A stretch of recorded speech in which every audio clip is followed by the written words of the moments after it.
రోజు ముదుగుబ్బ గ్రామానికి వచ్చిన నాకు అఖండ స్వాగతం పలికిన అందరికీ కూడా పేరు పేరున నమస్కారాలు. ముఖ్యంగా 2014 నుంచి 19 వరకు మన మండలంలో ప్రతి గ్రామానికి కూడా ఆల్మోస్ట్ రోడ్లు వేసాం. చాలా మారుమూల గ్రామాలకు కూడా రోడ్లు వేసాం. ఇంకా కొద్దిగా ఉంటే టెండర్లు కూడా అయిపోయిన పరిస్థితిలో సైకో ప్రభుత్వం వచ్చి ఆ టెండర్లు కూడా క్యాన్సిల్ చేసి కేవలం చూసుకుంటా ఆడుకుంటున్నారు.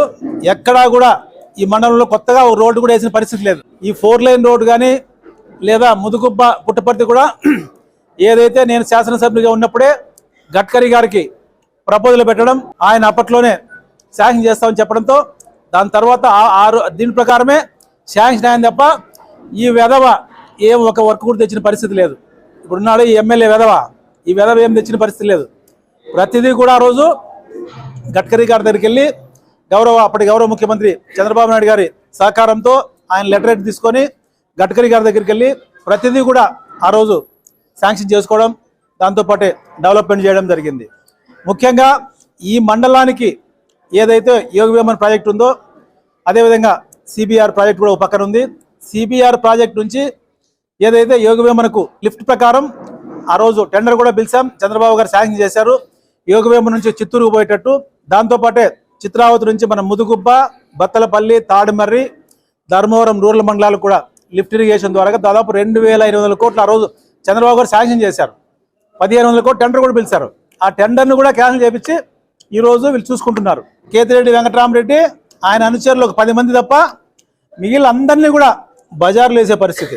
ఆయన మాత్రం దాదాపు 3 నుంచి 4,000 కోట్ల అభివృద్ధి చెందినాడు. ఆయన సొంతంగా ప్రజల రక్తం పీల్చి గుడ్ మార్నింగ్, కబ్జా మార్నింగ్, రకరకాలుగా డబ్బులు లేకుండా ఏ పని జరిగే పరిస్థితి లేదు.